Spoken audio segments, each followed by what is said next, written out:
हिंदुस्तानी भाषा जो आपकी और मेरी सबकी मातृभाषा है, इसकी एक खूबसूरती क्या है सर, इसको किसी भी आप अभ्यास के द्वारा नहीं सीख सकते आप, ये परिवेश से आती है। अब जैसे मान लो सर मैं कहीं चल रहा हूँ, कहीं गिर गया तो मैं कहूँगा लागी बची।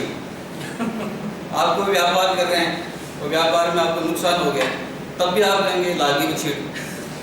कहीं माल हुआ पड़ा है, माल खूब सारा है, तब भी कोई कहेंगे दे दो बछीड़।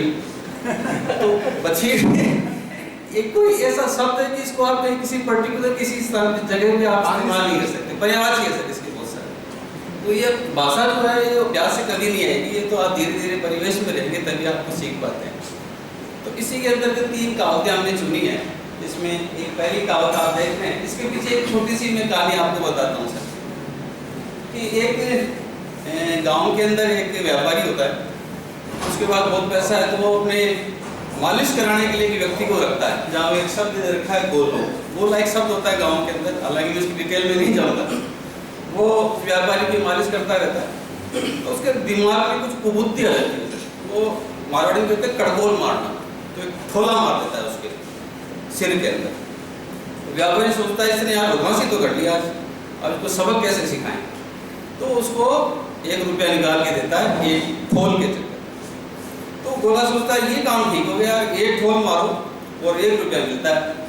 अगले दिन फिर वो मालिश करने आता है तो वो उसके 2 ठोल मारता है सर।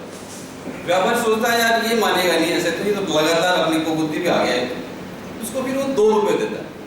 ऐसे ये घटना 2-3 बार हो गई और उसका लालच बढ़ता चला गया। मीनवाइल क्या हुआ सर, उस गोले को गांव के ठाकुर साहब ने बुलाया मालिश के लिए। तो वो मालिश करने लगा ठाकुर साहब के, तो वो लालच उसके मन में था ही पहले से। तो जब बढ़िया जो होता है वो 1 ठोल का 1 रुपया देता है, ये तो ठाकुर साहब है, जोर से मार देंगे तो वो जाके नाम ही कर देंगे अपने। तो एक जोरदार कटकोल जिसको अपन कहते हैं, ठाकुर साहब ने उसने जड़ दिया और ठाकुर साहब ने फिर उसकी जोरदार मालिश उसकी कर दी। तो आदमी जिस तरह की शैतान प्रवृत्ति का होता है साहब, उसका इलाज उसी विद्या से उसी विधा से करना चाहिए। तो जिसके बाद जैसी शक्ति है वैसा उसका उपयोग कर लिया गया। तो ये कहावत बड़ी कि गोलो हालो ठोलो और बड़ियो हालो टपको, कि गोल ने उसके सिर में कड़गोल मारा और बड़िया ने उसको 1 रुपया दिया और उसका इलाज कर दिया साहब उस चीज का। तो ये कहावत बनी उसकी। सेकेंड आप देखेंगे सर, इसमें ये किसी मतलब कोई जाति विशेष नहीं है, सब हंसी मजाक के लिए है, पुराने माल होली वाली थीम पे ही है सारे की सारे।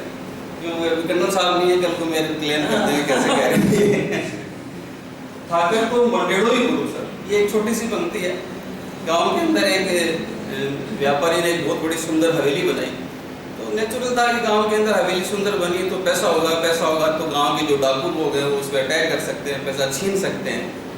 तो बढ़िया ने थोड़ी सी बुद्धि लगाई, गेट के बाहर एक रोबदार व्यक्ति का तलवार लिए ढाल लगाए हुए मुच्छों वाले एक बड़ा सा चित्र बना लिया उसने, ये सोच के कि इसके प्रभाव से डाकू जो लोग हैं मेरे घर पे कोई हमला नहीं कर। साल भर तक वाकई में कोई हमला नहीं कर। तो उस गांव के जो ठाकुर साहब का लड़का था वो एक दिन वावड़िया के पास पहुंच गया। उन्होंने कहा ये सब किसकी फोटो लगा रखी है? उन्होंने कहा बताइए तो आपके दादू साहब की तस्वीर है, कि क्यों लगा रखी है? मैं तो ऐसे मेरा विचार था और चूंकि इनका बड़ा प्रभाव है इलाके में तो मैं इनको लगा दिया, मैं इनका बहुत आदर करता हूँ इनका, और मेरे घर पे कोई डाका वगैरह नहीं पड़ा। तो वो तो बात ठीक है सब आपकी बढ़िया बात है, तो आप ऐसा करो 1 लाख रुपये दो मेरे को। तो किस बात का? क्या मेरे दादू साहब आपकी रखवाली कर रहे हैं 1 साल तक, 1 लाख रुपया पेमेंट तो बढ़ता है इस बात का। कि नहीं इसमें से क्या बात है, मैं तो अभी हटा देता हूँ उसको, मिटा दूंगा। मिटा तो दे पर 1 साल का पेमेंट तेरे को देना ही पड़ेगा। तो वो पेमेंट लेके ही वाले साहब तब ये कहावत होनी पड़ी कि ठाकर तो मंडेड़ो ही गुरु है साहब। मंडेड़ा का मतलब कहीं पर अंकन किया होगा कि चित्रित कर दिया आपने। तो ये कहावत तब से चल रही है आस्थान के अंदर।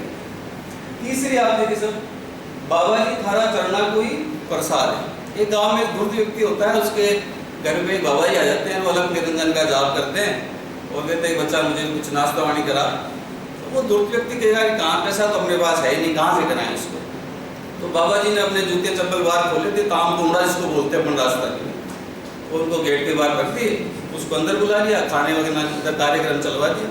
अब खाना कहाँ से आया इसको समझना, उसने अपने चेले को कहा ये ताम कुंदे बेचिए बाजार में और राशन लिया। वो ले आया सब, वहाँ प्रसाद का काम हो गया। तो बाबा जी ने आशीर्वाद दिया कि बच्चा मस्त रहे, ये ले प्रसाद। तब उस व्यक्ति ने कहा कि बाबा जी, वो थाका चरणा कोई प्रसाद है। चरणों का मतलब आपकी जो चप्पल गई थी ना साहब, उसी से जो पैसा आया था वही आपको प्रसाद में खिलाया गया है आपको।